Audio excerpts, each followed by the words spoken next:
তবে মেজর যেটা সমস্যা মনে হয়েছে, হর্নের জায়গায় ইন্ডিকেটর দিয়ে রাখছে। চালানোর সময় হর্ন খুঁজে পাচ্ছিলাম না। আপনি ধরা পড়ে গেছেন আমার ক্যামেরায়। আপনাকে আজকে ট্রোল করে দিব। ওই যে দেখো দৌড়াদৌড়ি করে বেরোচ্ছে। আরে শান্তির ছেলে, এটা 250 সিসি রে, লাগাই দিলে চাঁদের দেশে যা মুড়ি খাওয়া লাগবে। আসসালামু আলাইকুম। আজকের ভিডিওতে আমরা দেখতে যাচ্ছি সিএফ মোটো 25NK ভালো দিক এবং খারাপ দিক, কি সুবিধা অসুবিধা সব বিস্তারিত। সাইদ মালিক ব্রো, ধন্যবাদ আপনাকে টেস্ট রাইডের ব্যবস্থা করবার জন্য। সিএফ মোটো 250NK এর সবচেয়ে বড় শক্তি হলো 249cc liquid cooled engine.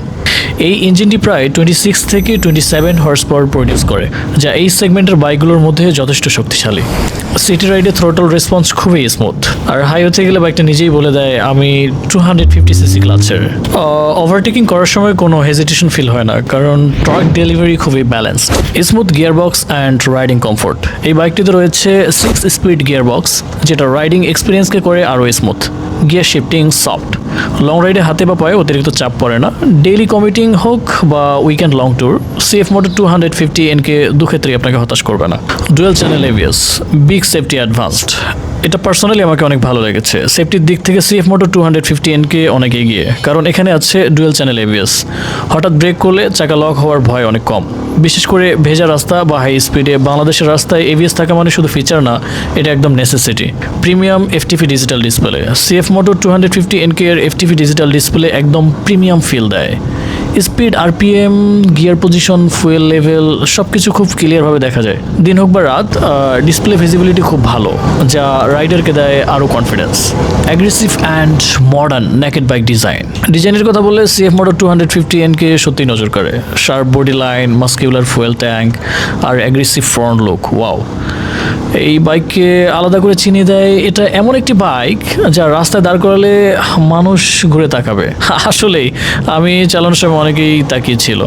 Balance, weight and handling. বাইকটির ওজন এবং চেচিস এমনভাবে ডিজাইন করা যাতে কর্নারিং হয় কনফিডেন্টে আর হ্যান্ডেলিং থাকে স্টেবল। নতুন রাইডার হোক বা এক্সপিরিয়েন্স, দুজনের জন্যই এই বাইক কন্ট্রোল করা সহজ। Value for money, price versus features. এই সেগমেন্টের সবচেয়ে বড় প্লাস পয়েন্ট হলো ভ্যালু ফর মানি।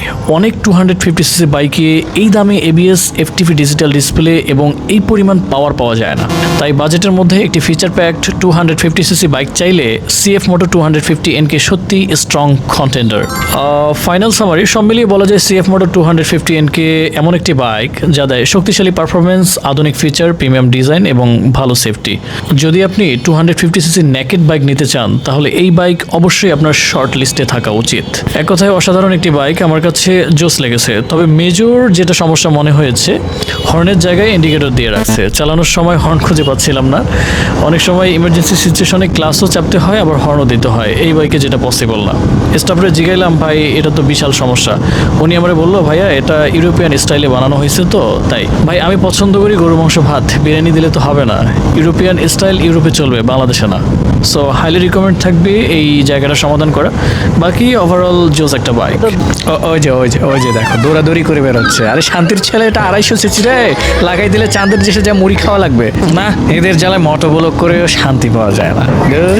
রাজা ভাইয়া ব্লগিং চলছে কিন্তু। হ্যাঁ, আপনি ধরা পড়ে গেছেন আমার ক্যামেরায়। হ্যাঁ, আপনাকে আজকে ট্রোল করে দিব। এই যে টেস্ট রাইড দিচ্ছি। ঠিক আছে, আপনারাই তো দিচ্ছেন। আপনি দিচ্ছেন, আমাদের বাইকার গ্রুপের ভবিষ্যৎ। আপনারা আগামীকাল একটা ভালো ব্লগার হবে, রাখলাম। ভাইয়া বলে দিছে। হ্যাঁ, তাহলে হয়ে যাবে ইনশাআল্লাহ। ঠিক আছে, আচ্ছা দেখা হয় না, এই যে দিয়ে আসি তাহলে। আচ্ছা, আসসালামু আলাইকুম।